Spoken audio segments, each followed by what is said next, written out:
dia, pessoal. Hoje nós vamos iniciar a disciplina de patologia, certo? Vocês vão ver ao longo do semestre que a patologia ela vai englobar um pouco de microbiologia, de parasitologia, que vocês não tiveram acesso ainda, mas porque para que a gente entenda as doenças, a gente também tem que entender o básico, por isso que vocês vão ter essas aulas de microbiologia e parasitologia em um dia, que dá para pegar tudo, né? Tô brincando. Então, hoje a gente vai ver essa parte introdutória da patologia, em que nós vamos ver a introdução à patologia, os mecanismos de adaptação e os mecanismos de lesão celular. Então, vamos detalhar o que é a patologia, os mecanismos de ação e os tipos de lesão, o que é hipertrofia, hipotrofia, hiperplasia, hipoplasia, aplasia, displasia e metaplasia. Além de finalizar já entendendo os mecanismos de lesão celular, porque na próxima semana a gente já vai entrar em quê? Em morte celular, necrose, apoptose, certo? Então, a patologia, ela vem aí do grego patos, que significa doença ou sofrimento, e também de logos, que significa estudo ou doutrina, ou seja, a patologia é o estudo das doenças. Oh, muito obrigada. Então, a patologia é a ciência que estuda a causa das doenças, os mecanismos que as produzem e as alterações morfológicas e funcionais que essas doenças apresentam. Então, ela vai investigar as alterações fisiológicas, anatômicas, histológicas e citológicas causadas por determinada doença. Vocês já sabem como é o indivíduo normal. Agora, vocês vão saber como é o indivíduo, né, com alguma patologia. Então, todos nós somos formados pelos sistemas, né, que a gente viu lá na fisiologia. Estes sistemas são formados pelos órgãos, que vocês também viram em anatomia, que são formados por tecidos especializados, que vocês viram na parte de histologia.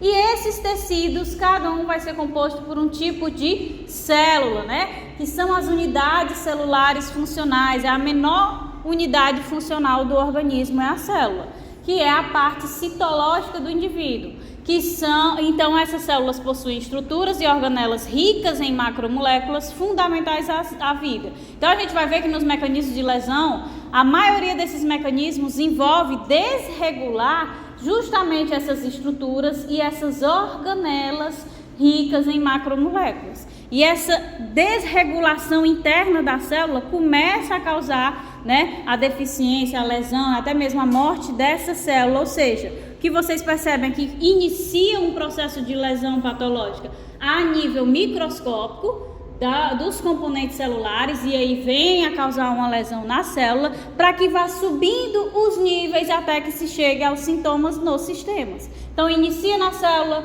e aí vai impactar na composição do tecido, que impacta na funcionalidade do órgão, que impacta na funcionalidade do sistema. Então, a gente tem que ter essa visão de que a patologia, apesar de que a gente tem essa associação de sinais e sintomas o tempo todo, né? O que é que você está sentindo? Mas não, ela iniciou aqui na célula, né? Nas suas estruturas, nos seus componentes, e foi subindo até que a gente chegue aos tais sinais e sintomas, ok? Então, na patologia, nos deparamos bastante com o intermédio entre saúde e doença, em que a diferença entre a saúde e a doença vão ser definidas como o quê? O que significa a saúde do indivíduo? Uma é a adaptação do organismo ao ambiente físico, psíquico ou social, em que o indivíduo sente-se bem, ou seja, ele não vai apresentar nem sinais, nem alterações orgânicas evidentes. Já o que é que vai caracterizar a doença? É um estado de falta de adaptação ao ambiente físico, psíquico ou social, no qual o indivíduo sente-se mal e apresenta sintomas e alterações orgânicas evidenciáveis, certo? Mas o que seriam esses sinais, esses sintomas, que é o que a gente mais associa ao processo patológico? Então, os sinais, né, são aquilo que as doenças acarretam e que são visíveis, ou seja, são manifestações que podem ser percebidas por outra pessoa, né? Então, essas erupções cutâneas, né? Um olho rico no pigmento da bilirrubina, então isso a gente consegue visualizar. Essas características, esses sinais que a gente visualiza, a gente chama de sinais. E os sintomas? Os sintomas serão as queixas apresentadas pelo paciente em relação ao que ele está sentindo. Então, se o paciente senta ali na tua frente aparentemente você não está vendo nada, mas ele diz que está há 5 dias com uma dor de cabeça insuportável, ele quem vai ter que revelar a você o que ele está sentindo. Não tem nada no indivíduo, ele diz que está com uma dor abdominal há não sei quantos meses, e aí você vai passar o exame. Então, aquilo que a gente não visualiza, que depende, né, da queixa do paciente, a gente chama de sintomas, ok? Então, a patologia, ela engloba uma série de outras áreas, né? E ela vai ser determinada por alguns termos. Inicialmente, a gente tem a etiologia. O que é a etiologia de uma patologia? Vai ser o estudo das causas. O que é que está causando essa doença? Por exemplo, a Covid-19, o que é que causa? Quem é o agente etiológico? O coronavírus, certo? A patogenia, ou seja, estudar os mecanismos dessa determinada doença. Então, como é que esse agente causador, esse agente etiológico, ele vai atuar no corpo do indivíduo? Então, o coronavírus, que é o que a gente está vendo no exemplo, ele vai alterar o parênquima, né, desse tecido, e aí começa a causar lesões no tecido, consequentemente, a gente vai ter os impactos no órgão, no sistema. Como é a anatomopatologia dessa doença? Então, a gente tem que estudar as lesões que estão acontecendo, né? A nível tanto micro como macroscópico. No coronavírus, o principal impacto é o processo inflamatório, que começa a acontecer ali no sistema respiratório. Temos também a fisiopatologia, né, que é o estudo das alterações funcionais que acontecem associadas a essa patologia. Então, quais são os órgãos que serão afetados, ou seja, a fisiologia completa do organismo. Então, a gente vai ter as trocas gasosas prejudicadas, porque o sistema respiratório ele está passando por um processo inflamatório, então ele está edemaciado, as trocas ficam mais complicadas, então tem esse problema de troca gasosa, tá? Eu tô só tentando tirar aqui o negocinho que fica rodando para parar de rodar. E por fim, nós vamos ter a propedêutica, semiologia, que vai ser o estudo dos sinais e sintomas, e aí o que você vai fazer a partir daquilo que você identifica. Então, é o diagnóstico e o tratamento. Então, você tem que diagnosticar que o indivíduo está com falta de ar e disponibilizar o tratamento ideal para esses sinais, para esses sintomas, certo? Então, mais uma vez, né, só para a gente deixar claro. Então, o indivíduo chega lá no consultório, né, com um edema abdominal muito grande, com essa coloração amarelada nos olhos, que é característico de acúmulo de bilirrubina. Nós temos outros processos inflamatórios, né, vasculares acontecendo no indivíduo. Então, através dos sinais e sintomas, eu consigo começar a tentar entender qual é a patologia. Então, eu passo para tentar compreender quais são as alterações funcionais que estão acontecendo. Então, para que ocorra esse edema abdominal, né, a gente já pode começar a deduzir que está tendo uma redução da concentração de albumina. A gente viu que a albumina ela faz aquele controle de entrada e saída de líquido dos vasos. Então, se não tem a albumina, a gente começa a ter o edema. Sais biliares começam a se acumular e aí causa o acúmulo da bilirrubina, a pessoa começa a ficar amarelada. Também temos a diminuição da produção das citocinas. Então, a defesa imunológica ela fica prejudicada e a pessoa acaba pegando infecções de forma mais fácil.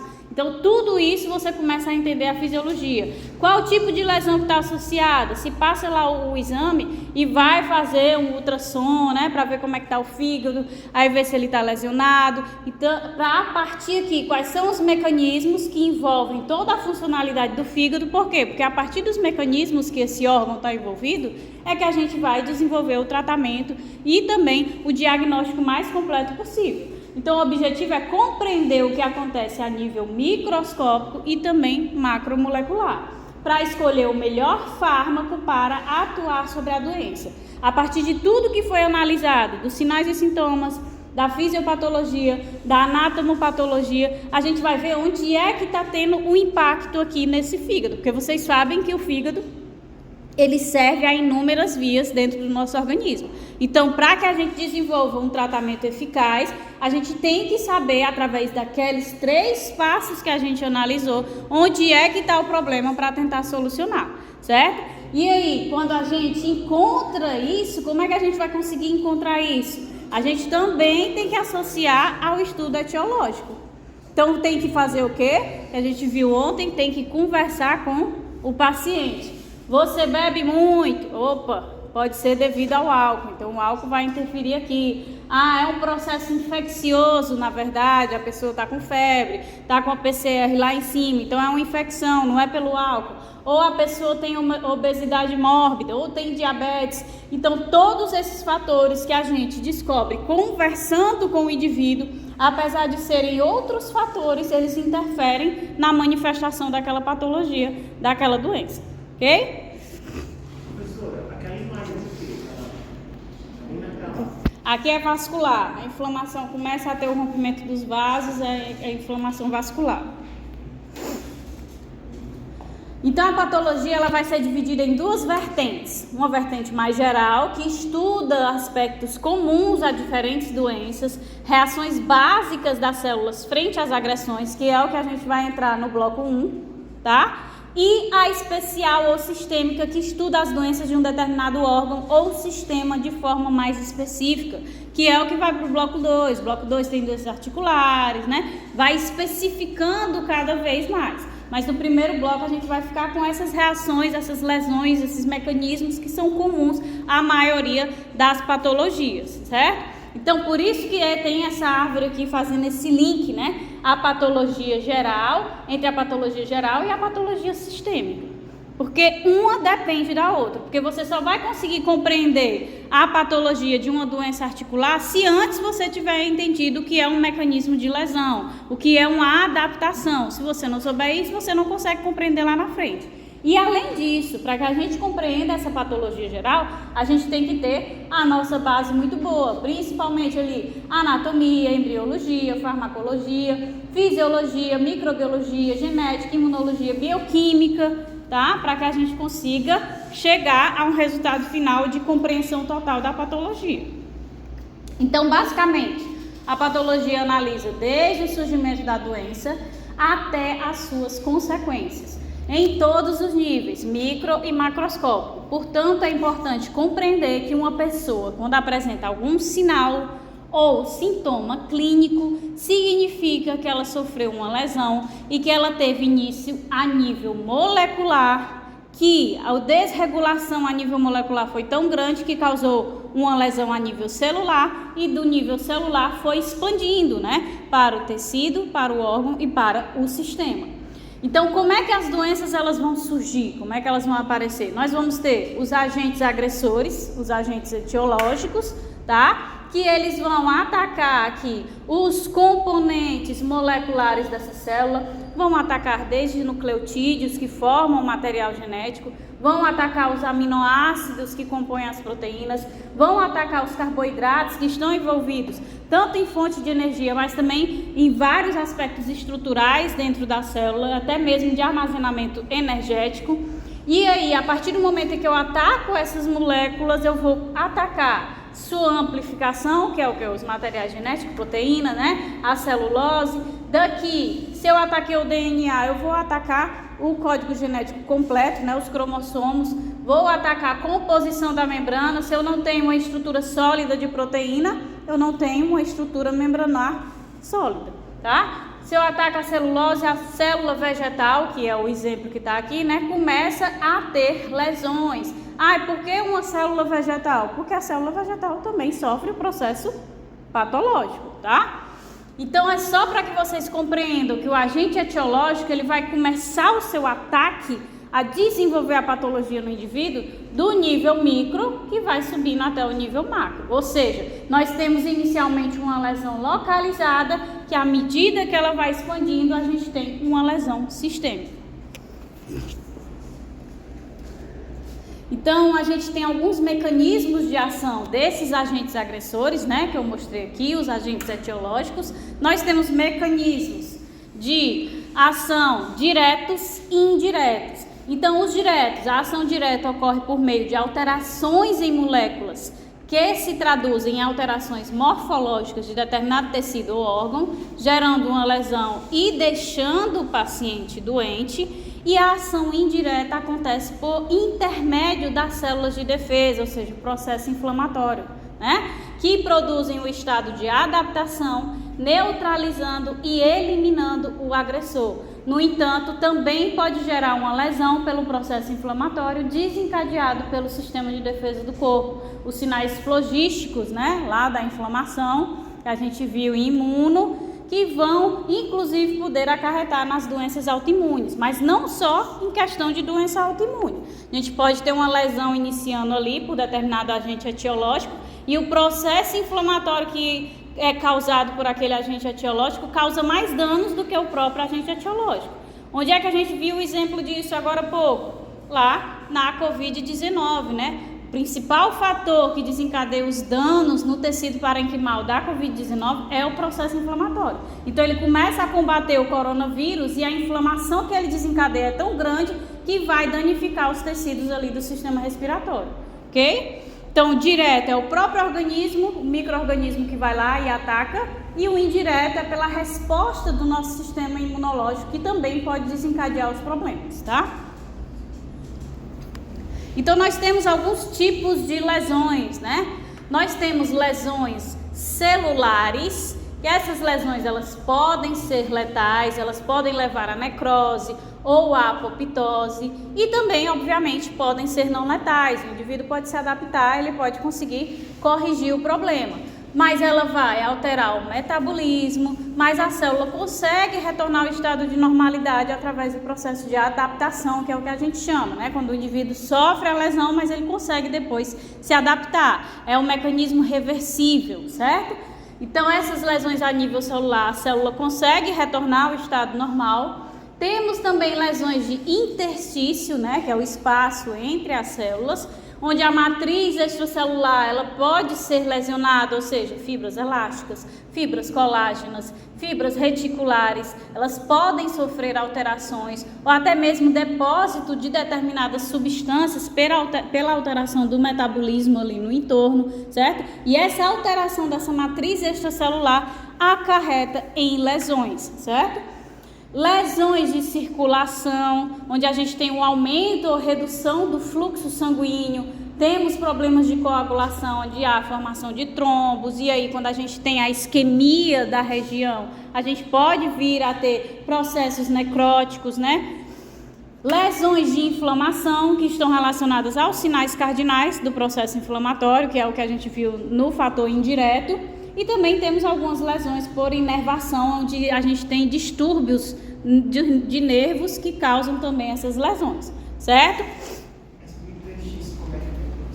É da matriz extracelular. A lesão, ela inicia no espaço entre as células. E aí, por esse depósito de substâncias nesse interstício, nessa matriz extracelular, ou pela lesão dessas fibras elásticas, colágenas, reticulares que formam a matriz extracelular, quando ela começa a ter essa degradação, ela começa a gerar um processo ali que vai danificar as células no seu entorno. Então, inicia pelo interstício, mas ela impacta em toda a região que está ali em volta e pode impactar no organismo como um todo, à medida que vai ampliando a doença, certo? Oi. O que é esse MCP? MCP, morte celular programada, a apoptose. Então é o que a gente tem aqui, né? Que eu falei para vocês, que a célula, lá no começo, uma lesão celular, essa lesão celular, ela pode ser letal ou ela pode ser não letal. Por quê? Letal, a célula vai morrer através da necrose ou da apoptose, ou ela pode se adaptar. Então, quando a gente fala sobre isso, né? A gente descobre que existem alguns mecanismos de adaptação, ou seja, quando a célula ela é submetida a um determinado estresse nocivo, né, algum estímulo nocivo que possa vir a gerar uma lesão, ela tem duas opções, né? A célula foi exposta a um estresse, ela vai poder se adaptar ou ela vai poder não se adaptar e sofrer o quê? A lesão, certo? Se ela se adaptar, existem alguns mecanismos de adaptação para essa célula, que é o que a gente vai entrar hoje, que é a hipertrofia, hipotrofia, hiperplasia, metaplasia, aplasia, certo? Hipoplasia, todos esses são mecanismos de adaptação. Esses mecanismos permitem que uma célula sob estresse, ela passe a ficar não estressada pelo processo de adaptação. Então, isso vai depender muito do tipo de agressor, do tempo de exposição a esse agressor, do tipo celular. Por exemplo, uma fibra muscular, quando ela é exposta ao estresse de uma microlesão pela musculação, ela precisa passar pelo processo de adaptação da hipertrofia. Ela vai gerar uma lesão? Não. Se for, lembram lá da aula, né, de muscular, se for uma microlesão, né? Só as lesões nos miofilamentos, actina e miosina. Se lesionar a fibra, já é uma lesão. Então, se a gente tem as microlesões acontecendo, é um estresse sobre a célula, porque ela não está ali, não é o ambiente normal em que ela está, só que ela consegue sofrer o processo de adaptação. Agora, se eu tenho um agente nocivo, né, um micro-organismo, um vírus, uma bactéria, entrando em contato com essa célula, ela não consegue se adaptar a esse estresse e ela sofre uma lesão. Ah, e sofreu lesão, pronto, a célula se perdeu? Não, ela pode seguir por dois caminhos. Essa lesão nós podemos chamá-la de reversível ou irreversível. Pelo próprio nome a gente já consegue dizer que a lesão, quando ela é reversível, é porque depois ela vai sofrer um processo de adaptação, certo? Primeiro ela se lesiona, mas ela consegue se recuperar. Foi o que a gente viu lá no mecanismo de lesão celular não letal. Ela sofreu a lesão, mas ela vai conseguir retornar ao seu estado de normalidade. Isso é o que a gente chama de lesões, né, reversíveis. E quando é irreversível? Irreversível é que ela não conseguiu suportar o estresse nocivo, o estímulo nocivo, e ela vai levar à morte celular. E a gente tem dois caminhos para a morte celular, ou é a necrose ou é a apoptose, tá? A necrose, ela vai ser mais maléfica, por quê? Porque ela libera logo tudo ali no interstício, ou seja, os componentes intracelulares estão liberados no meio e desencadeia todo um processo inflamatório. A apoptose não, por ela ser programada, então ela vai ser contida e ela não vai desencadear um processo inflamatório, certo? Então, a lesão, quando a célula não consegue se adaptar ao estresse de imediato, ela vai sofrer uma lesão, mas ela pode se recuperar, ou seja, se adaptar após a lesão, que é o que a gente chama de reversível, ou ela não se recupera, vai ser irreversível e vai sofrer a morte celular. Ok? Alguns desses mecanismos de adaptação são irreversíveis por todos os mecanismos de adaptação podem fazer com que a célula volte a ser normal. Podem ser reversíveis. Por exemplo, o útero, para abrigar o bebê, as células do útero vão sofrer hiperplasia e hipertrofia para conseguir abrigar o bebê. Depois que o bebê nasceu, os hormônios vão lá e fazem o inverso, hipotrofia e hipoplasia, certo? E a displasia também é reversível, né? A displasia pode ser reversível, na maioria das vezes, com um tratamento, porque a displasia está muito próxima ali da neoplasia, né? Porque ela começa a ter aquelas diferenciação, aquelas mudanças na diferenciação da célula, na morfologia. Então ela está muito próxima, mas a gente consegue reverter. Tanto que a gente tem, quando a gente for ver lá o câncer de colo de útero, NIC1, NIC2, NIC3, que é tudo displasia, né? Mas aí a gente consegue ainda reverter antes de se atingir o nível de uma neoplasia de colo de útero, certo?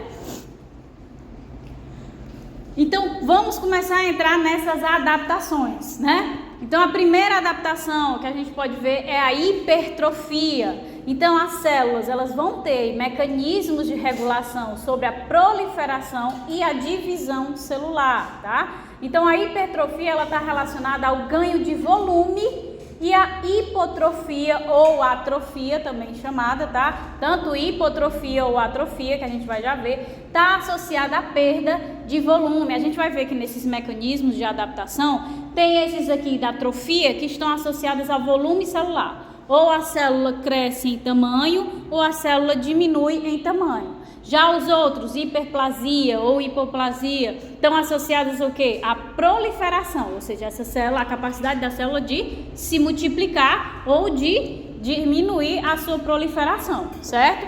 Então, cada um vai estar associado a algum tipo de mecanismo. Então, para que a hipertrofia aconteça, as células precisam ser exigidas acima da sua capacidade atual. É isso que vai favorecer com que estimule o processo de hipertrofia, da mesma forma de hipotrofia, só que o inverso, né? Quando a célula ela não está sendo mais necessitada. Quando a pessoa está lá muito tempo deitada e começa a ficar, né? O braço começa a murchar. Por quê? Porque ela não está sendo utilizada, a musculatura, então a gente tem a hipotrofia daquela musculatura.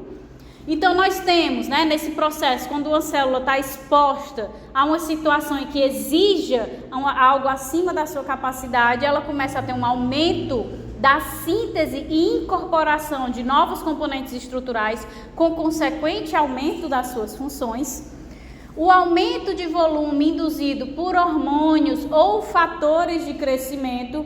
Ah, professor, o que é que vai induzir essa hipertrofia dessas células? Na maioria das vezes o que induz é hormônio e fator de crescimento. É por isso que se eu tomar como é que chama? Um negócio da academia? Esqueci o nome, meu Deus do céu.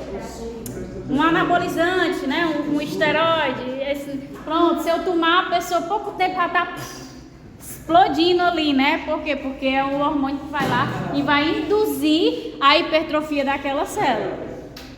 Só que o que é que acontece? Esse esteroide, ele vai induzir essa hipertrofia por acúmulo de líquido, principalmente, e não de fato de proteína. Óbvio que tem aqueles mais carões, né, que são melhores, que induzem um acúmulo mesmo de massa muscular. Mas, de forma geral, a gente tem o estímulo dessa hipertrofia através dos hormônios e fatores de crescimento.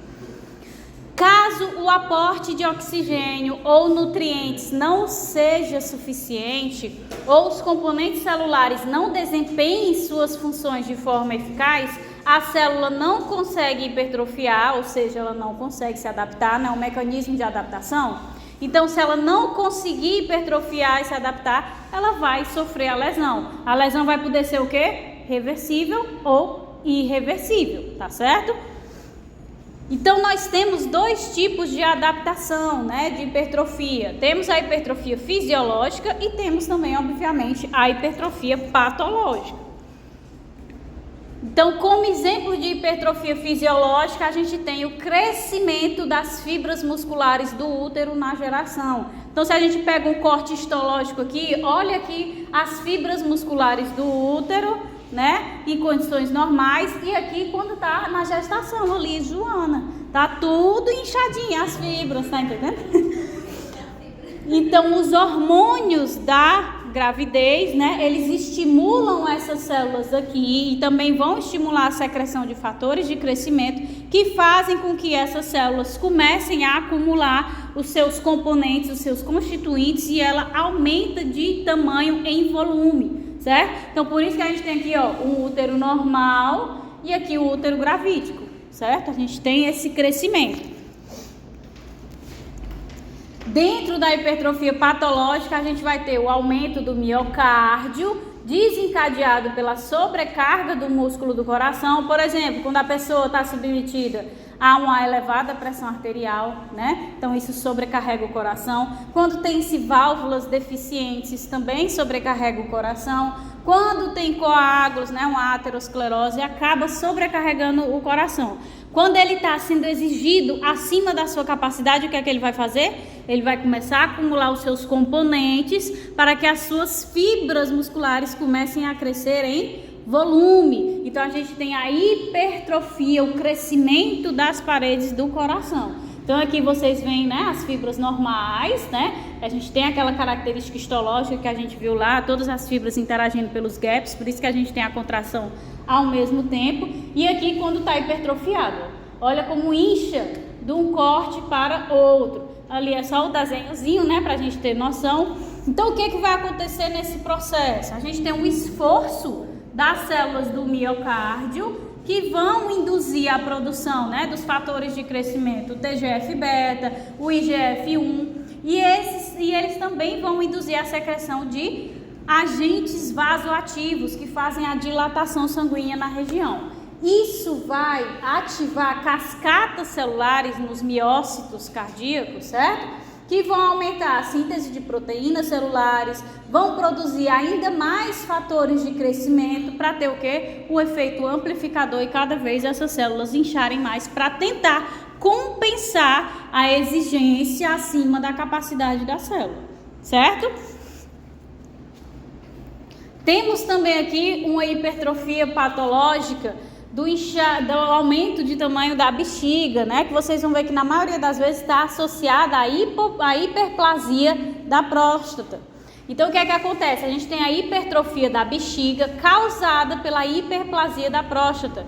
Essa próstata, quando ela começa a se proliferar demais, ela comprime aqui a passagem da urina. Isso faz com que a musculatura da bexiga, que está sendo exigida acima da sua capacidade, comece a hipertrofiar para ficar mais forte e conseguir empurrar a urina, porque o canal agora ele está muito mais fechado, então ela precisa ter uma força maior para empurrar essa urina para fora da bexiga.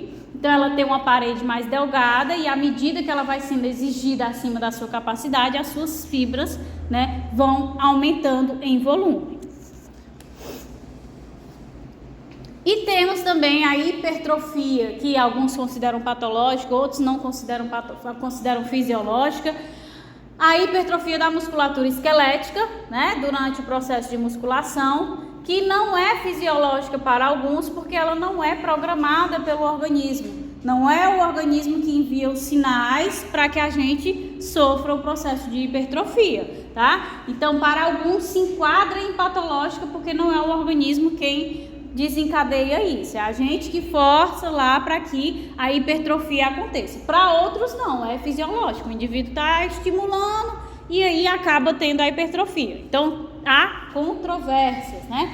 Mas, obviamente, também é um processo de hipertrofia, tá? A gente tem aqui a musculatura normal e aí quando o indivíduo estimula, vai causando as microlesões nas fibras, ela está sendo exigida acima da sua capacidade, então ela começa a sintetizar mais proteínas, mais miofilamentos e essa fibra vai crescendo, vai ficando maior em volume e a gente tem a hipertrofia. Aqui é o corte histológico, mas não é humano, tá?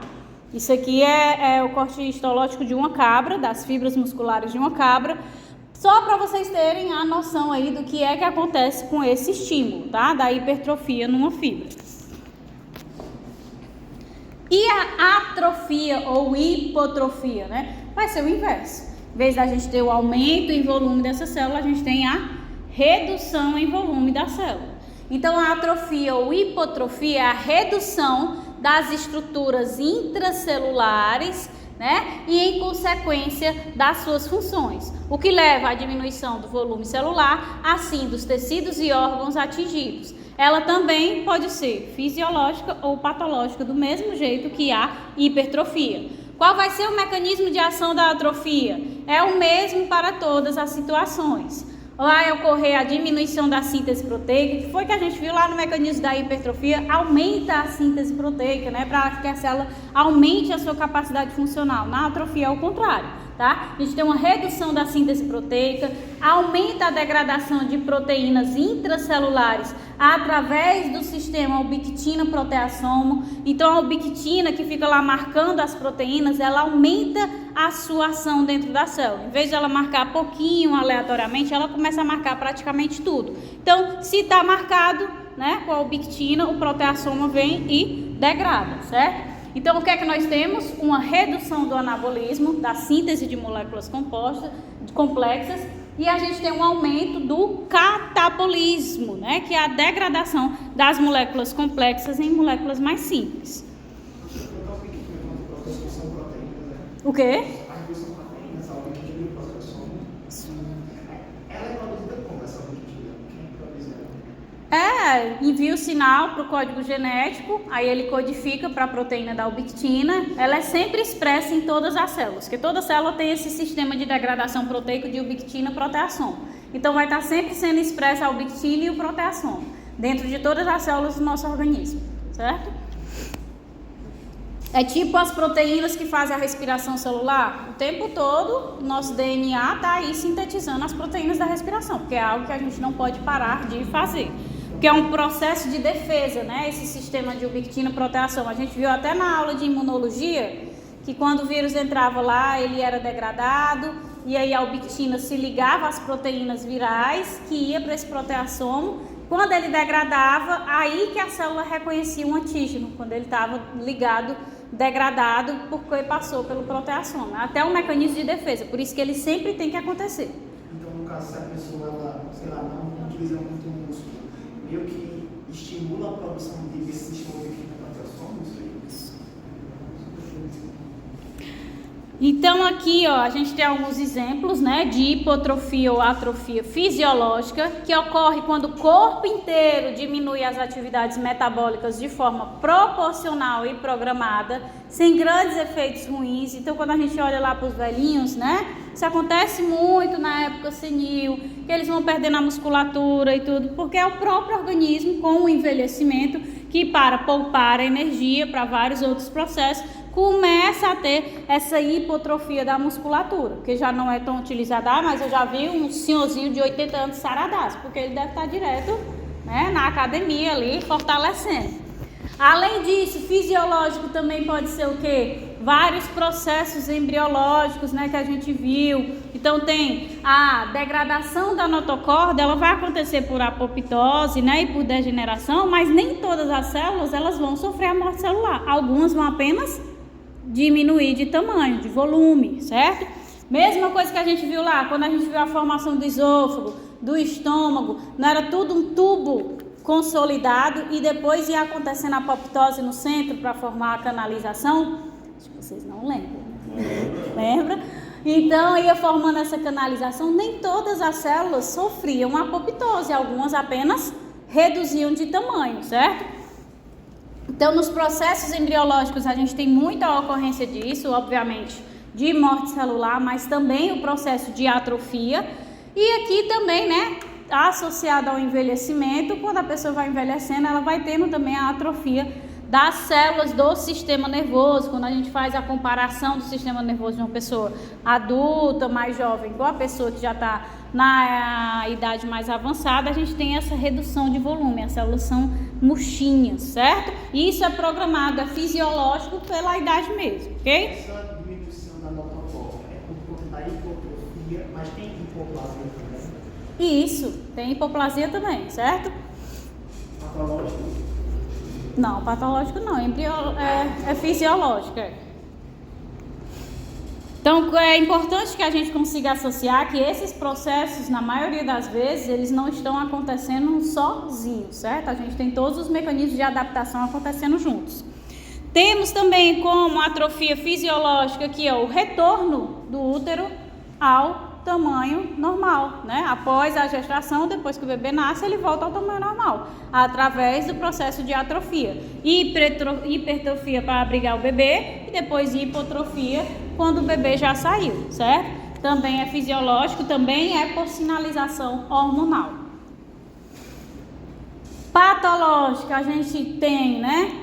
Quando tem casos de inanição, então a criança ou o adulto, né, que tem um problema de desnutrição, que não tem acesso a carboidratos, lipídios, não tem a disponibilidade deles, e aí começa a haver uma degradação proteica para suprir as necessidades energéticas do organismo, ou até mesmo toxinas, né? Crianças, pessoas expostas a toxinas que desencadeiam essa hipotrofia da musculatura, né? Ah, professora, é principalmente por proteínas? Sim, tanto a hipertrofia como a hipotrofia são principalmente por proteínas, porque a gente sabe que as proteínas são as macromoléculas maiores dentro do nosso organismo, então elas acabam ocupando bastante espaço devido às suas funcionalidades, né? Para que tudo funcione metabolicamente dentro de uma célula, a gente precisa de uma enzima, uma proteína. Então elas realmente ocupam bastante espaço dentro da célula. Então, se eu quero crescer, eu tenho que aumentar a quantidade delas. Se eu quero diminuir, eu tenho que reduzir a quantidade dessas proteínas dentro da célula, tá?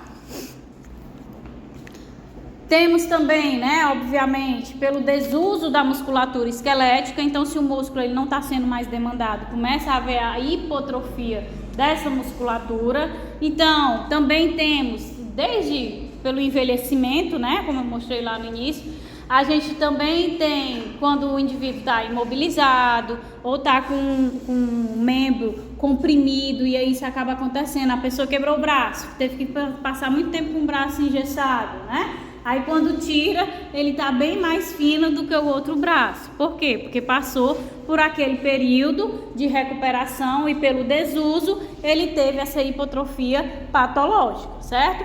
Alterações vasculares que vão comprometer o suprimento de oxigênio e nutrientes, também vai fazer com que as células, para que elas, está chegando muito menos oxigênio. Então eu vou reduzir o meu tamanho para que eu consiga fazer a difusão, para que eu consiga suprir as necessidades dessa célula que está agora em um tamanho menor. Se eu mantiver o volume maior da célula, eu não vou conseguir suprir todas as áreas dessa célula com oxigênio. Aqui, ó, que é justamente os bebezinhos com o pezinho engessado, né? Aí fica uma perninha bem mirradinha, a outra mais gordinha, os bichinhos. Entrando no terceiro mecanismo de adaptação, hiperplasia, e pelo sufixo, né, de plasia, a gente já sabe que agora, em vez de ser uma interferência no volume celular, vai ser uma interferência na proliferação desse tipo celular, ou seja, ela se multiplica mais ou ela reduz a sua proliferação. Então, a hiperplasia é um tipo de adaptação em que ocorre o aumento do número de células em um órgão ou tecido. O mecanismo da hiperplasia envolve um estímulo que sinaliza a ativação de vias principais de proliferação celular. Marquei para que vocês sempre tenham em mente que trofia é de volume, plasia é de proliferação celular, tá? Como a síntese de RNA e de proteínas, início da duplicação do DNA, duplicação de organelas, de membranas, desencadeamento da divisão celular. Então, a morfologia e as funções originais são mantidas, o que não ocorre, por exemplo, na neoplasia. Ah, professora, a neoplasia não é isso, não é uma proliferação exacerbada da célula? É diferente da hiperplasia, porque a hiperplasia mantém as suas funções, a sua funcionalidade original. Ela se diferencia no mesmo tipo celular que tem a mesma funcionalidade. Na neoplasia, não. A gente não tem essa característica idêntica entre as células que estão se proliferando. Elas têm variações genéticas, elas têm variações morfológicas, variações funcionais, certo? Que a gente só vai ver lá em neoplasia. Então, ela vai acontecer por um aumento da secreção de fatores de crescimento, de receptores para esses fatores de crescimento nessas células e também da capacidade funcional. Se essa célula está sendo exigida além da sua capacidade, foi por isso que eu disse anteriormente. Quem é a célula se a célula é exigida acima da sua capacidade, o que foi que a gente acabou de ver? Ela hipertrofia, né? Ela começa a aumentar. Mas e se essa exigência passar demais e ela não conseguir mais dar conta sozinha? Ela começa também a hiperplasiar, tá? Então, os mecanismos de adaptação, eles não são excludentes. Na maioria das vezes, eles acontecem ao mesmo tempo. Então, a célula também vai sofrer hiperplasia. E, obviamente, também temos a hiperplasia fisiológica e a patológica. Então, como fisiológica, por estímulo hormonal, vai promover o aumento da capacidade funcional de um tecido. Quando necessário, a gente tem o aumento das mamas durante a gestação. Por quê? Porque a gente vai ter a hiperplasia aqui das células que formam os lóbulos, que é onde a gente vai ter o início aí da preparação para a amamentação, certo? Então, a gente tem a hiperplasia dessas células. Tanto que quando para de amamentar, o peito seca, né? Seca e cai. Não tem problema não. Temos também como fisiológica, né?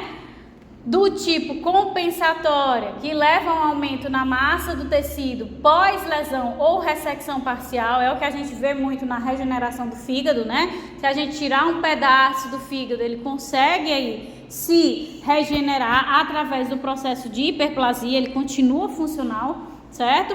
Que é o tipo de hiperplasia compensatória que a gente chama, que está faltando para suprir a capacidade funcional daquele tecido, daquele órgão. Então a gente começa a proliferar as células daquela funcionalidade para compensar essa falta.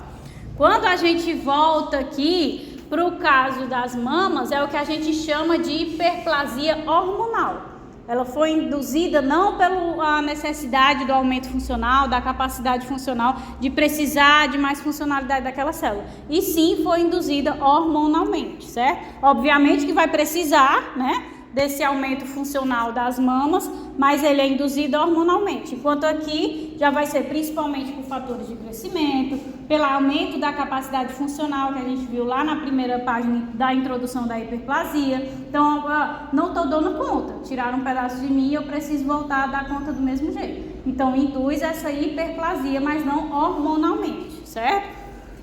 Aqui, processo, né, de formação do útero gravídico, mesma coisa, as células vão sofrer tanto hipertrofia como hiperplasia, certo? É a mesma coisa na hora que a gente for ver a regressão, que ele vai sofrer a hipoplasia também, na mesma forma que ele sofre a hipotrofia. Como hiperplasia patológica, nós temos aqui hormonal também, o aumento da tireoide, né? Então a gente vai ter essa glândula aumentando anormalmente quando há um aumento da secreção do TSH, o hormônio estimulante. Então a gente tem aquela característica do inchaço da tireoide, essa é patológica, é uma doença. E temos aquela que vai desencadear a hipertrofia da bexiga, né? Que também é patológica, que vai ser a hiperplasia da próstata, que vai ocorrer em quase 50% dos homens a partir de 50 anos e cresce para 90% dos homens acima de 90 anos, né? Isso é normal, tá? Isso vai acontecer. Só que aí isso vai causar dificuldade ou dor para urinar, né? Começa a patologia, porque ele comprime o canal, né, de passagem da urina. E aí vai desencadear a hipertrofia da bexiga e aumenta o número de micções, pode favorecer as neoplasias, por isso que tem que fazer, né, o exame de toque e tudo mais, para ir acompanhando se está crescendo, se não está crescendo, porque normalmente se cresce, né, inicia essa patologia em todos os... Oi? E como é que faz para regredir ou não crescer tanto? Porque é quase inevitável, porque a crescendo Pois é, quase inevitável. Mas assim, é os hábitos, né? Que está associado com o sexo masculino. Diminuição do câncer de próstata, quando a gente chega lá na aula de neoplasia, a gente vê, são hábitos. Bebida, né? Hábitos saudáveis, exercício físico, tudo isso melhora a saúde do indivíduo. Mas tem a associação com a idade, que é difícil da gente conseguir reverter. Mas para essa faixa etária dos 50 anos, os hábitos saudáveis, eles melhoram essa ocorrência. Fora o diagnóstico precoce, né? Se tiver um mínimo aumento no exame, você já faz essa regressão, ele vai atuar lá com os hormônios e tudo mais, para fazer essa regressão. Agora, se você fica postergando por conta dos preconceitos, do medo e tudo mais, aí... é difícil conseguir regredir, né? Não, eu sei, eu não me imagino não, se eu fosse homem, enfim, né? Mas tem que fazer, né? O jeito. Eu não sei como é 50 milhões de anos e a medicina ainda não encontrou uma metodologia assim menos invasiva, né? Eu sei que tem muito, né, a ver com os custos, né? Porque é barato, você vai lá e toca. E os outros podem ser mais...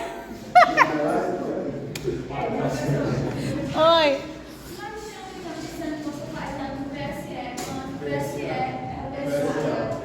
PSA.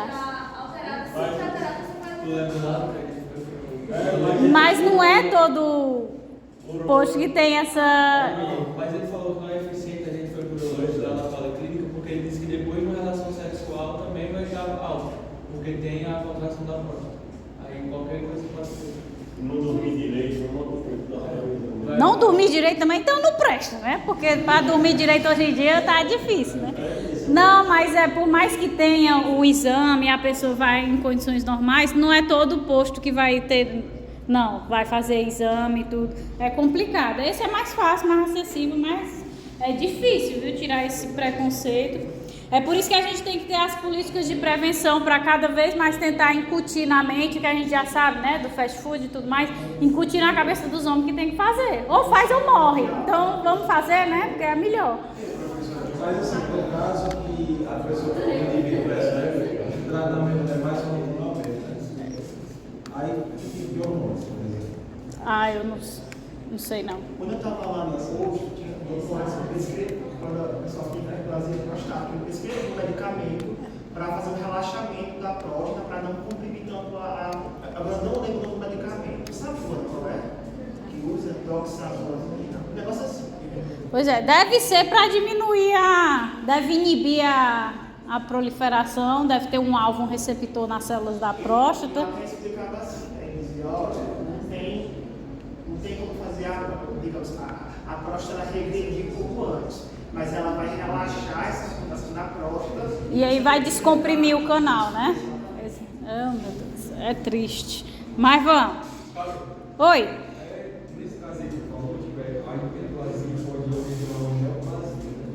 Pode. Mas assim, é obrigatório a neoplasia passar pela hiperplasia antes? Não. Já pode a neoplasia já faz. Existem várias causas de neoplasia, a gente vai ver só lá na frente. Mas eu posso estar aqui, eu adoro me bronzear. Eu sou aquela pessoa que fica tostando no sol. Vai ter uma hora que o raio ultravioleta vai vir e vai tacar o pau no meu DNA. E aí minha célula vai se proliferar e vai se proliferar cheia de erro genético. E aí já começa a desenvolver uma neoplasia, certo? Então pode provir, né, de uma hiperplasia, mas também tem vários outros fatores que desencadeiam neoplasias, certo? Então a gente tem também, né, a hiperplasia agora, que é o aumento patológica das glândulas endometriais, que vai aumentar a concentração do estrogênio e se desencadeia uma proliferação do epitélio endometrial. Então a gente tem um sangramento anormal, também está associado à endometriose, né? E também é uma resposta característica de infecções virais, como HPV. Tá? Então começa a ter esse aumento da proliferação, por isso que a gente vê as verrugas, né, características do HPV, porque tem uma proliferação dessas células. A gente tem uma anormalidade, óbvio, né, que se não tem uma formação de ultrassom e tudo mais, mas a gente tem uma anormalidade na formação do útero, ele começa a ter uma morfologia mais dobrada, porque vai proliferar as células de um lado mais do que o outro, né? Então tem essa distinção e a gente observa isso através do acompanhamento, ok? Temos também hiperplasia gengival, que vai acontecer por traumas ou por placa bacteriana, certo? Então o processo inflamatório mesmo, ele pode desencadear a hiperplasia, certo? Então na hiperplasia patológica da pele, que a gente também tem, que é o que a gente conhece por psoríase, o sistema imune ele vai atacar as células da epiderme, mantendo a epiderme sempre imatura e descamando essas regiões. Então tem o problema, né, autoimune, começa a degradar e aí, se eu estou o tempo todo tirando, o organismo quer o tempo todo repor. Então a gente começa a ter hiperplasia. Vai tirar de novo, com certeza vai cair de novo. Então eu vou produzir a mais. Certo? Então, por isso que tem o processo de descamação, porque tanto tem a produção a mais, como o próprio sistema imune ele começa a atacar e vai caindo mais ainda, certo? Acho que é mais genético, né, não? Mas eu não tenho certeza não, estou chutando, eu acho que a psoríase é mais genético. E associado à hiperplasia, nós temos a hipoplasia, que pelo prefixo a gente já sabe que vai ser o inverso, mas também está associado o quê? A proliferação celular, né?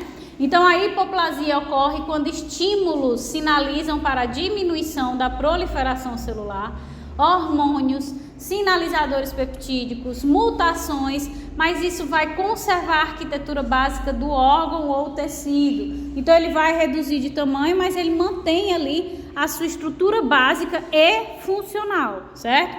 Também pode ser fisiológica e algumas vezes pode ser patológica quando ele não consegue ter a sua capacidade funcional plena, tá? Então, como fisiológica, a gente tem a hipoplasia do timo na puberdade. Então, quando a gente é criança, a gente tem um timo bem grande, certo? E quando a gente chega na fase adulta, ele vai diminuir de tamanho, sofrer o processo de hipoplasia. E quando a gente chega na idade, né, avançada, quando a gente fica idoso, ele volta a ter uma hiperplasia, ele aumenta de tamanho mais uma vez. Então, a hipoplasia dos órgãos no envelhecimento também é normal, né? Por aumento da apoptose das células que formam o mesmo. Se a gente pega o cérebro de uma pessoa jovem e depois compara com o cérebro que foi extraído de uma pessoa idosa, ele tem uma redução do tamanho, né? Porque vai tendo desuso, então estimula hipoplasia e também o que? A hipotrofia, né? Que a gente viu lá naquela ressonância. A gente vai tendo a redução desse tamanho, desse volume e também da quantidade de células do sistema nervoso. Nem tinha... O timo, sim, ele reduz de tamanho, ou seja, sofre uma hipoplasia, porque algumas células começam a sofrer apoptose, tá? E quando a gente chega na idade mais avançada, vira idoso, ele já sofre a hiperplasia, ele aumenta de tamanho de novo, né? Não, ele aumenta de tamanho quando a pessoa fica idosa novamente. Então tem essa curvatura e todos são processos fisiológicos. É normal ele ter a redução e é normal ele aumentar quando a gente fica idoso. Em relação a essa parte do timo, a hipoplasia ou hipertrofia seria em relação a uma idade anterior, assim, ou seria em relação ao contexto daquela idade específica? É o contexto da idade. Não, porque disse que falou que sofre uma hipoplasia na idade adulta, mas isso não é em relação à idade criança. A hipoplasia não seria como se fosse algo patológico em relação aos marcadores daquela idade específica? Não, porque o timo ele tem principalmente a função... Oi? E a hipoplasia pode ser fisiológica, isso também é fisiológico, não vai causar Fisiológica seria em relação a um estado anterior, quando é patológica em relação a um estado normal. Isso, porque quando ele é criança, ele tem um aumento do timo, por quê? Porque ele ainda está passando pelo processo de validação, né? Lembra que é o timo que faz a maturação e a validação dos linfócitos?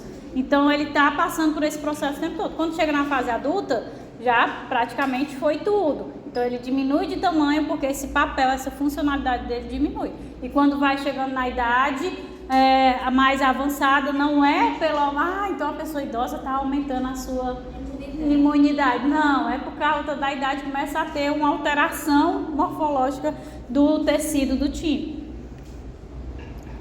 Aqui a gente tem um exemplo de hipoplasia patológica, né? Quando a gente tem agentes externos como patógenos ou erros durante a embriogênese devido a mutações, atuam nesse processo.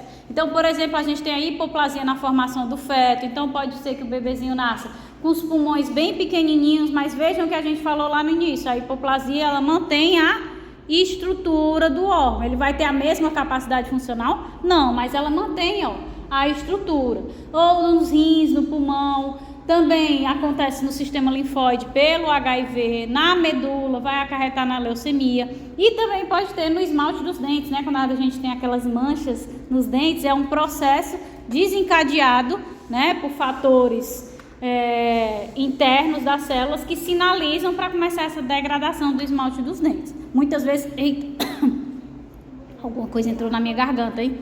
Não, é porque algum corretor do Senhor Jesus, que não tenha sido um mosquito. Ah, meu Deus. Desceu agora. É porque a bichinha é tão pequenininha que... Ah, meu Deus, eu tô sentindo ainda. Acho que é psicológico. Então começa a degradação aí do esmalte, sabe? Ai, que gastura. Então aí é o processo de hipoplasia. A aplasia pelo sufixo, né? A gente também sabe que é proliferação celular, só que ela é sempre patológica, né? Então ela é caracterizada pela ausência da formação de um órgão ou tecido. Então, não vai ser caracterizada como hipoplasia, já que não teve a formação, não, porque na hipoplasia a gente sempre mantém a estrutura do órgão. Na aplasia a gente não mantém, certo? Então esse processo vai acontecer devido a uma interrupção precoce no processo de desenvolvimento. Existe uma doença caracterizada pela ausência congênita da epiderme e da derme. Então pode ser um processo letal, dependendo se o órgão afetado por ela for único e essencial para que sobreviva. Então a gente tem muitas vezes, né, esse que afeta a derme, a epiderme, a gente fica vendo a musculatura da criança, porque ela não consegue desenvolver. Então o bebezinho nasce assim, né? Pode ser que consiga sobreviver, pode ser, só que como está na musculatura, a exposição à infecção é muito elevada, então por isso que não tem uma sobrevida muito grande. É claro que se afetar um órgão, aí vai ser, obviamente, um processo mais letal. Esse a criança sobrevive um pouquinho, mas as infecções são recorrentes, então é difícil, né, ter uma sobrevida elevada. Professora, então, nas hipotrofias, que eu disse que a atrofia é quase uma coisa de hipotrofia, mas nas plasias, hipoplasia diferente de aplasia. Dentro das plasias a gente tem também a metaplasia, né? A metaplasia é uma alteração que pode ser reversível, em que ocorre em resposta a uma inflamação crônica e prolongada com ocasional substituição de um tecido epitelial mesenquimal por outro mais resistente, tá? Então a gente tem a substituição das células, tá? Então resulta da reprogramação gênica de células tronco em células basais do tecido epitelial, através da secreção de citocinas, de fatores de crescimento, a presença de componentes da matriz extracelular que vão estimular ou promover a expressão dos genes, né? Eles vão lá e fazem o estímulo à liberação de fatores de transcrição. Esses fatores de transcrição vão lá no nosso DNA e estimulam a expressão desses genes que levam as células para uma via específica de diferenciação. Então, o que vai acontecer conjuntamente na metaplasia? Estimula a proliferação celular, mas devido à secreção dessas substâncias, muitas vezes acontece no processo de inflamação crônica, tá? Então, a secreção dessas substâncias, no processo de proliferação dessa célula, ele pega e estimula a proliferação de uma célula que tem uma mudança. Ela não é idêntica, porque o que é que a gente vê na hiperplasia ou na hipoplasia? Envolve a proliferação, mas as células elas são sempre idênticas, né? Porque é o processo de mitose, ou seja, elas têm a mesma funcionalidade. Na metaplasia não, a gente tem variação dessa funcionalidade, certo? Então a secreção dessas substâncias vão estimular a expressão de genes que mudam a diferenciação da célula. Então ela muda a sua funcionalidade. A maioria das vezes a metaplasia acontece do tecido epitelial mesenquimal para outro que seja mais resistente. Significa que é só com tecido epitelial? Não, a gente também pode ter a metaplasia do tecido conjuntivo, principalmente associada à formação de cartilagem. Ela ficou presa. Eu bebi, mas foi porque uma mosca entrou dentro da minha boca. Então é a formação de cartilagem, né? O tecido cartilaginoso, ou o tecido ósseo, ou o tecido adiposo, que são os tecidos especiais do tecido conjuntivo.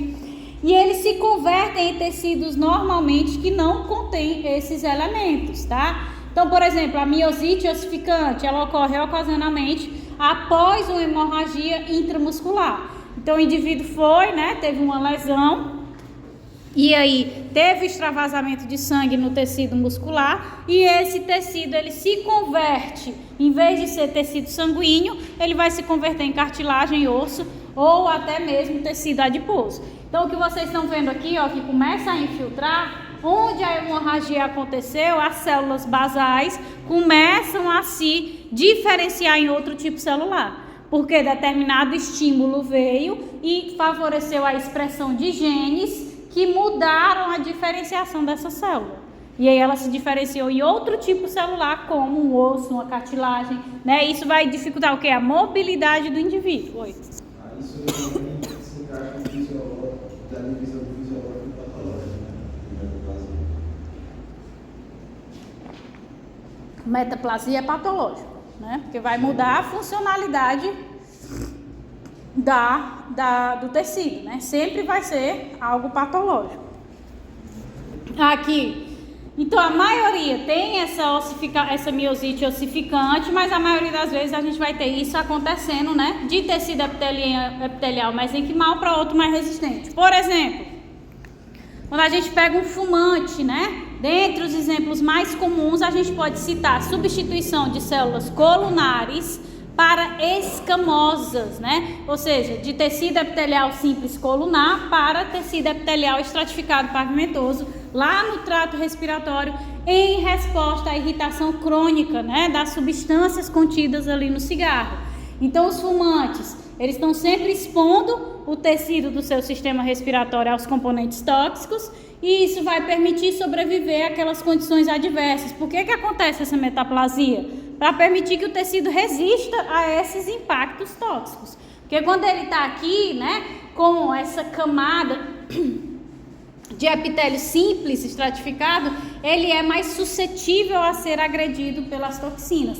Quando ele muda para o escamoso, ele fica menos suscetível. Vejam que a camada ela é mais espessa. Então a pessoa vai ter... Qual é o objetivo do corpo? Se a pessoa está o tempo todo colocando um agressor, o organismo ele tenta solucionar aquela questão.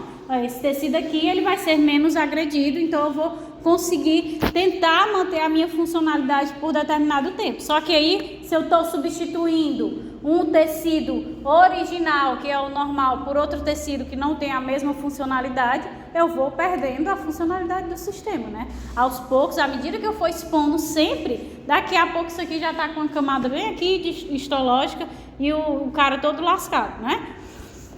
E o que é que acontece também? Se é uma metaplasia, e essa metaplasia, ela vai induzir uma diferenciação distinta da célula original, né? Se ela está ativando genes distintos, ou seja, ela está fazendo um processo genético diferente, o que é que vai acontecer? Se é plasia, está tendo proliferação. Então, eu estou proliferando células distintas geneticamente. Qual é a tendência que eu tenho? Erro genético que vai desenvolver uma neoplasia, exatamente, um câncer, tá? Por quê? Porque ele está tentando solucionar o impacto daquela toxina, só que nesse processo de proliferação com diferenças na funcionalidade da célula vai acabar acarretando no surgimento de uma neoplasia, certo?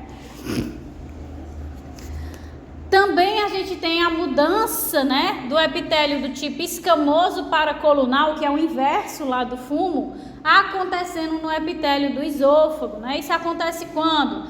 Essa substituição é porque as células do esôfago sofrem a influência do refluxo do ácido gástrico com o tecido epitelial colunar, passa a ter células caliciformes que, pela secreção do muco, né, elas vão ser mais resistentes ao ácido. Então, se eu estou direto tendo aquele refluxo, está queimando minhas células, está me agredindo, eu tenho que tentar solucionar. Então, ele muda do epitélio escamoso para o colunar, porque as células caliciformes secretam muco e minimizam esse impacto. Mas o tecido, ele tem a mesma funcionalidade, o órgão tem a mesma funcionalidade? Não, porque ele está modificando a sua estrutura. E pode vir, devido ao processo de proliferação de células diferenciadas de forma distinta, pode vir a desenvolver o quê? A neoplasia do mesmo jeito, né? Oi.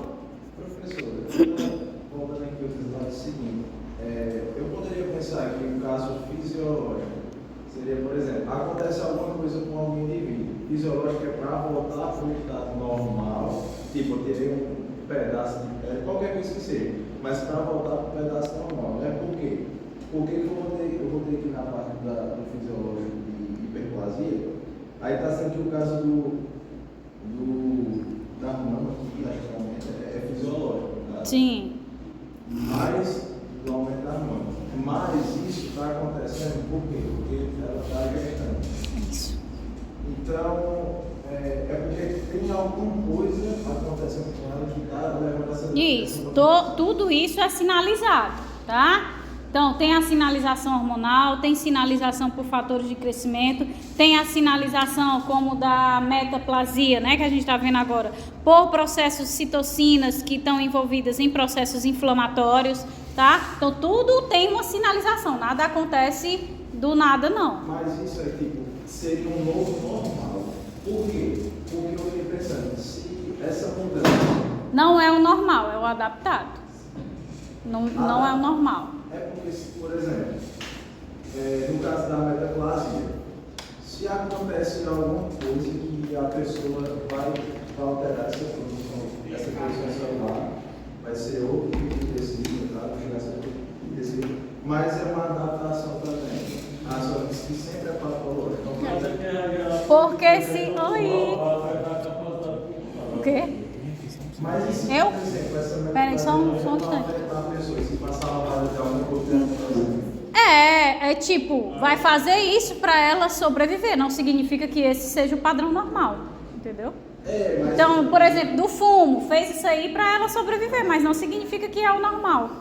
Sim, eu entendi. Mas, por exemplo, se não fosse um fumo, se fosse uma coisa que nem faz mal para a saúde, mas que poderia prejudicar a pele dela, que não faz nem sentido. Mas é só para entender. Aí, no caso, é uma alteração tecidual para ter uma resistência maior, como, sei lá, ela está vivendo num ambiente que lá tem muito artrite, aí tem que ter uma pele mais responsável para... Exatamente.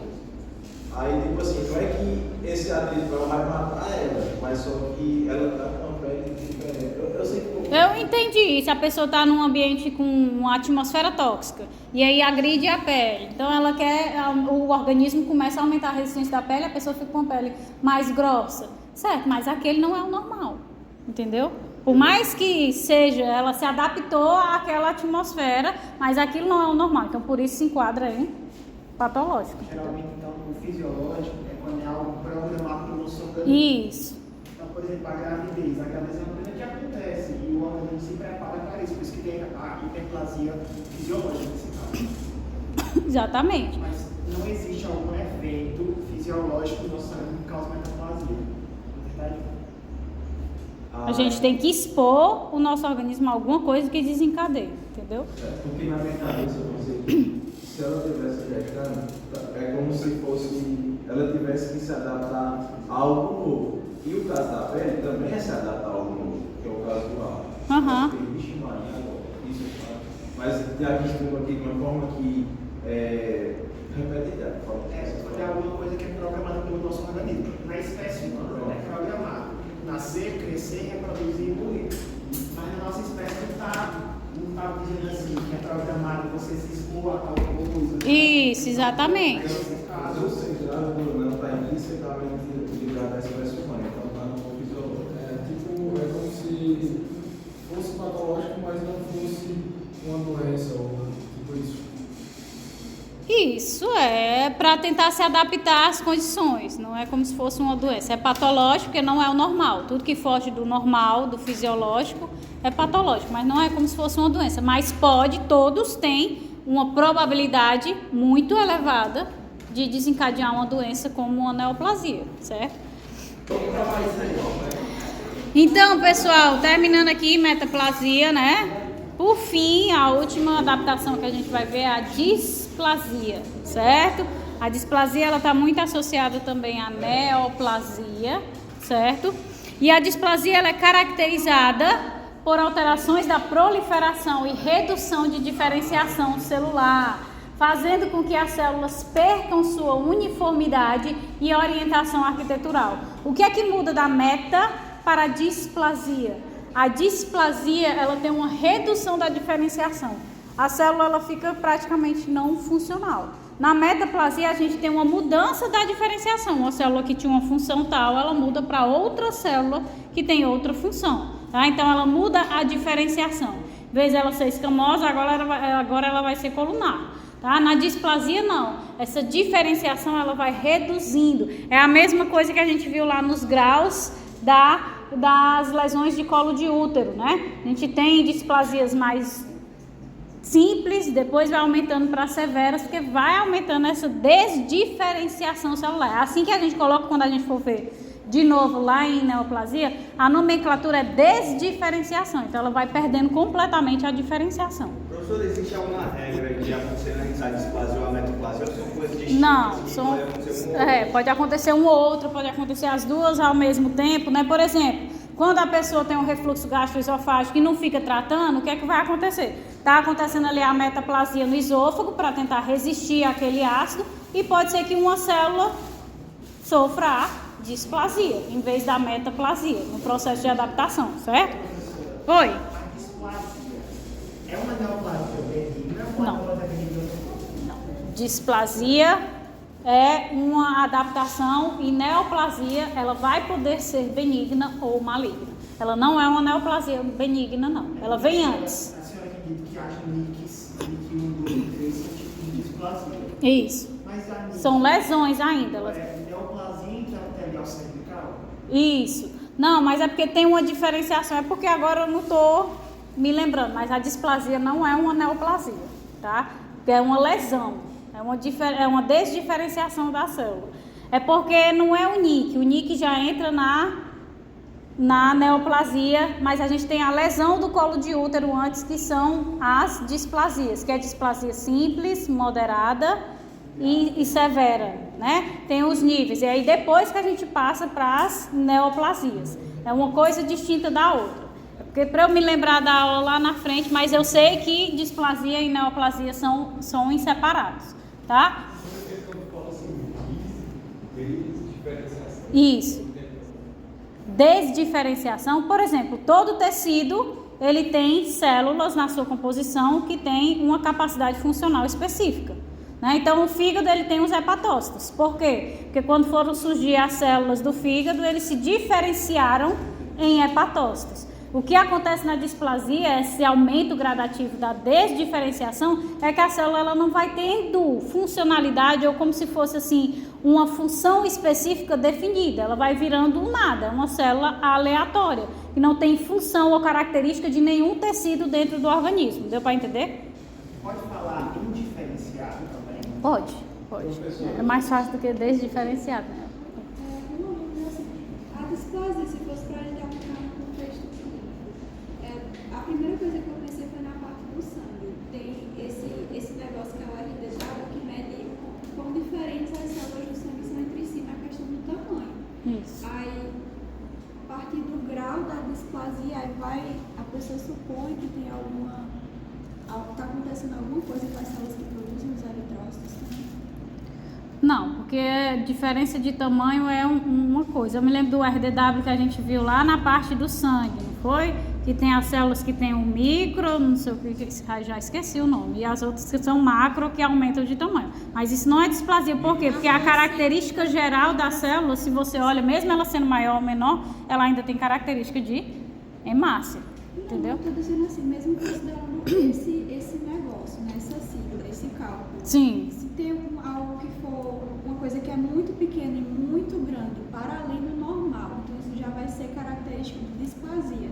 Sim, a gente já tem alterações morfológicas. Além do processo de desdiferenciação, a displasia também está associada a alterações morfológicas. Quando a gente começa a ver lá, né, nas classificações de moderada, severa, a gente vê que quanto mais alterado tamanho, as células não têm padrão nenhum, mais displasia aquelas células sofreram, né? Porque elas tiveram muita alteração morfológica. Então, sempre associar, né, os dois, a orientação arquitetural e também a diferenciação celular. Ele é como se, por exemplo, a metoplasia tem, por exemplo, um tecido conjuntivo de cartilaginoso. Aí vai induzir a produção de condrócitos em um órgão que normalmente não tem isso. Isso, exatamente. Aí uma displasia seria, se mesmo tecido cartilaginoso, ele perde a função de produzir cartilagem. Isso. E não produz nada funcional. Vai produzindo muita coisa, só que nada funcional. Exatamente.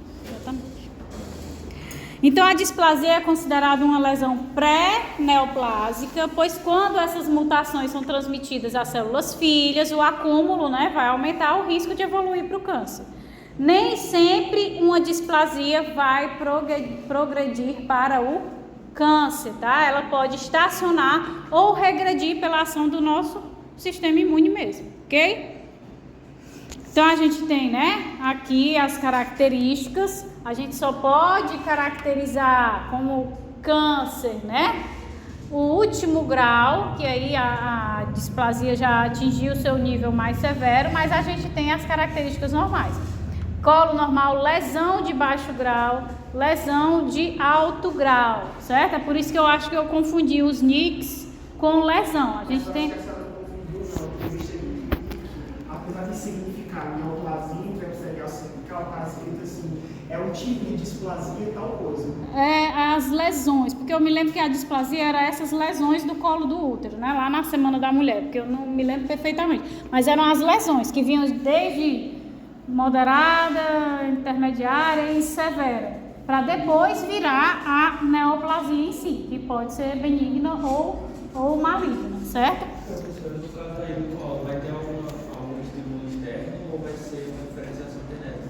Pode ser diferenciação genética, por exemplo, quem tem lesão no colo do útero, né? Pode acabar estimulando o colo do útero ficar se regenerando, aí acaba estimulando essa proliferação que pode ocasionar displasia, o agressor viral mesmo, né? O HPV que vai lá e induz. Então a gente sempre tem o agente indutor do processo de adaptação. Sempre tem alguma coisa que vai induzir a adaptação, seja ela qual for, né? Mas a gente sempre tem o indutor desse processo. Aqui, né, começa a ver as modificações. Aqui é uma figura de um bebezinho com coronavírus, né?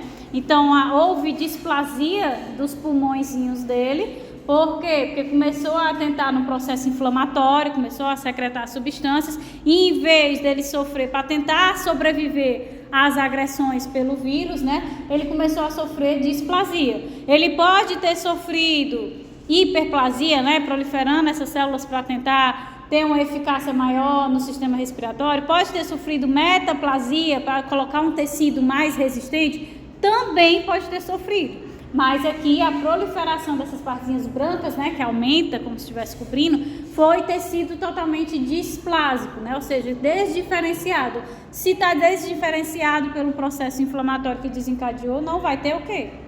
A funcionalidade, né? Ele perde a parte estrutural, morfológica e funcional. Então, cada vez mais ele foi piorando a sua condição respiratória. Ok.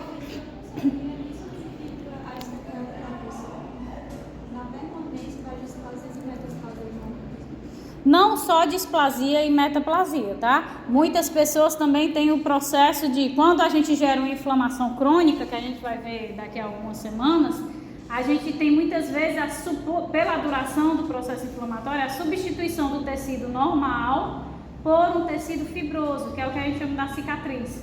Então, se eu substituir o tecido normal por um fibroso, o fibroso vai ter a funcionalidade respiratória? Também não vai ter. Então, não somente a displasia, que é um tecido afuncional, mas são também o processo de cicatrização, ele pode desencadear essa perda de função, tá? Não é só os processos de adaptação. Esse aí seria metaplasia?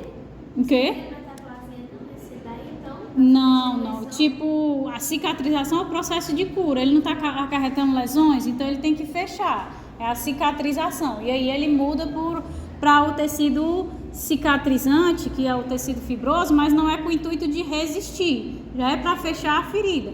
É diferente, por exemplo, eu estou mudando de um tecido colunar para o escamoso, porque o escamoso é mais resistente àquele agressor.